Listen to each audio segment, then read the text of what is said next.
नमस्ते बच्चों, आज हम लोग फिर से द कोल्ड वॉर एरा को पढ़ने जा रहे हैं। इसके पिछले भाग में हम लोगों ने नॉन अलाइनमेंट मूवमेंट के बारे में बात किया था। आज हम इसके आगे न्यू इंटरनेशनल इकोनॉमिक ऑर्डर की बात करेंगे।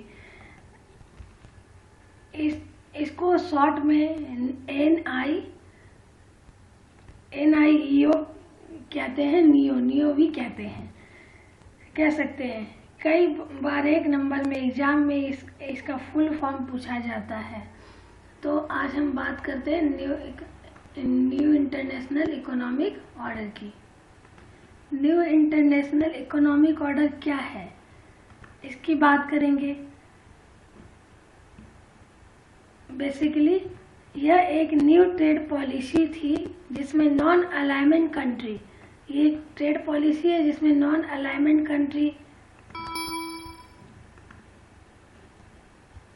नॉन अलाइड कंट्री के डेवलपमेंट की बात कही गई है। इसमें जनरली नॉन अलाइड कंट्री क्या थे, कंट्री जो नाम में शामिल थे उन्हें नॉन अलाइड कंट्री कहते थे, और उनको जो है अल्प विकसित देश भी कहा गया, लिस्ट डेवलप्ड कंट्री के नाम से जाना गया। उसमें ज़्यादातर देशों ने तुरंत नई आज़ादी हासिल की थी और उनके सामने जो थी समस्या थी गरीबी भुखमरी की, उनके पास आर्थिक समस्याएं थी। तो उस आर्थिक समस्या को हल करने के लिए उन्हें किसके पास पर निर्भर रहना पड़ता था, धनी देशों पर या फिर उन पर जिनकी वो कॉलोनीज थी जिनसे उन्होंने आज़ादी हासिल की थी। इसी को ध्यान में रखते हुए, उनके डेवलपमेंट को ध्यान में रखते हुए संयुक्त राष्ट्र ने अपनी जो है एक नई पॉलिसी बनाई, ट्रेड पॉलिसी, और उसने जो उसका कॉन्फ्रेंस था the United nation conference on trade and development 1972 में एक रिपोर्ट पब्लिश की जो था new trade policy for development. इसमें वर्ल्ड लेवल पर वर्ल्ड ट्रेडिंग सिस्टम में सुधार की बात कही गई थी कि उसमें सुधार किया जाएगा, और जो है किसके पक्ष में होगी ये बात होगी जो लिस्ट डेवलप्ड कंट्री LDCs, यहाँ लिस्ट डेवलप्ड कंट्री जिसके पक्ष की बात होगी। तो इसमें जो चीज़ें थी वो क्या थी, to give the LDCs control over their natural resources. जितने भी लिस्ट डेवलप्ड कंट्री थे, अल्प विकसित कंट्रीज थी, इनकी जो रिसोर्सेज थे, नेचुरल रिसोर्सेज, इसका कंट्रोल ओवर किसके ऊपर होगा, इन्हीं के पास होगा। और इनको जो है कोई भी देश जो है विकसित देश है, डेवलप्ड कंट्री है, वो बिना पूछे इस्तेमाल नहीं कर सकते। अगर इस्तेमाल करेंगे तो उनके लिए पैसे पे करने पड़ेंगे। सेकेंड था to make western market available to them. इनके लिए लिस्ट डेवलप्ड कंट्रीज को पहले आज़ादी नहीं थी कि वेस्टर्न मार्केट उनके लिए ओपन नहीं था, वहाँ वो सामान नहीं बेच सकते थे। पर इसके बाद क्या हुआ कि इस पॉलिसी के बाद इनके लिए मार्केट ओपन हो गया और ये सामान बेच सकते थे।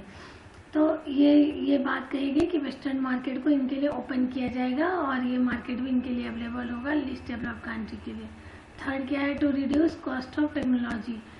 जो टेक्नोलॉजी का कॉस्ट था, जो भी टेक्नोलॉजी आ रही थी उस समय कहाँ से आ रही थी, वेस्टर्न से आ रही थी। जो विकसित देश से डेवलप कंट्री उनके पास टेक्नोलॉजी थी, तो वो टेक्नोलॉजी जो है कम दामों में किनको अवेलेबल होगी, जो लिस्ट डेवलप्ड कंट्री है इनको अवेलेबल होगी। LDCs को लिस्ट जो दाम है कम दाम में, लो प्राइस पे अवेलेबल करवाई जाएगी, ऐसा जो है उसमें था LDCs को।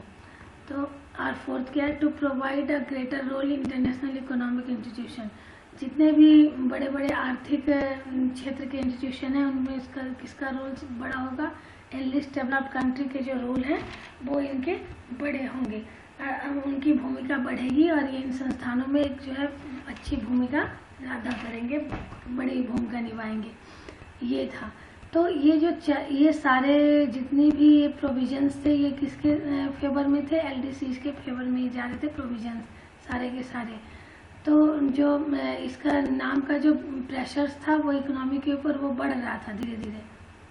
देन क्या हुआ, इसके नाम की जो है वो पावर्स वो बढ़ रही थी धीरे धीरे, इसकी पावर बढ़ने लगी। इसकी पावर बढ़ने से क्या हुआ,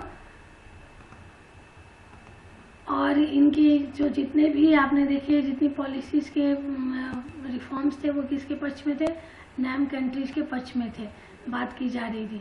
तो इसके रिफॉर्म से जो बाकी और कंट्रीज थी, ये डेवलप्ड कंट्रीज, इनको बहुत ही ज़्यादा नुकसान हो रहा था, तो इसके अगेंस्ट में थी और इनको जो है इसके अपोजिशन में बात कर रही थी। और इसके लिए इनको जो नॉन अलाइड कंट्रीज थी, इसको बहुत ज़्यादा स्ट्रगल फेस करना पड़ रहा था, संघर्ष करना पड़ रहा था।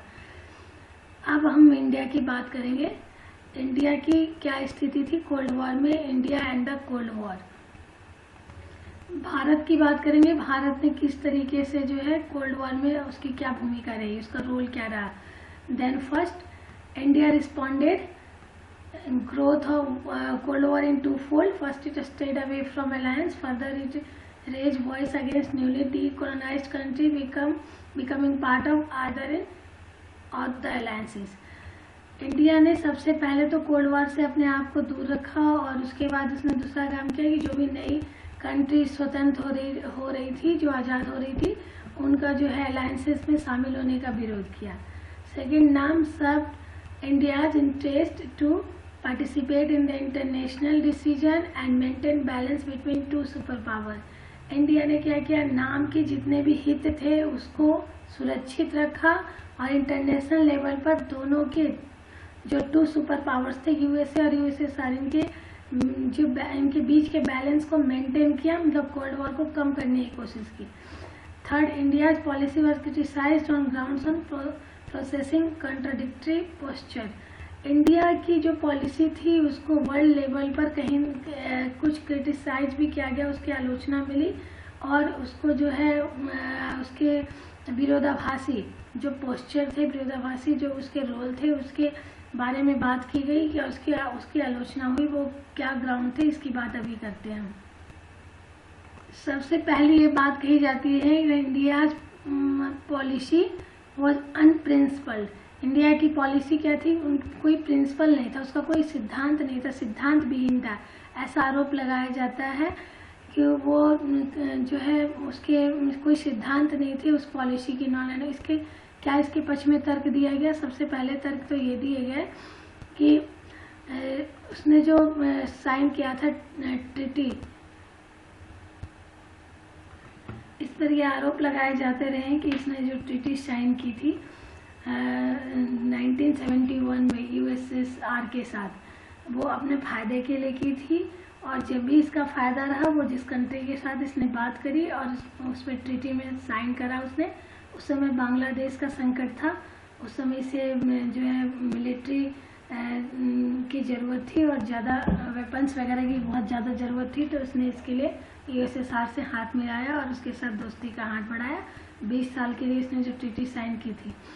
और दूसरी बात ये कही गई कि that in any case the treaty did not stop India from having good relation with other country including the USA.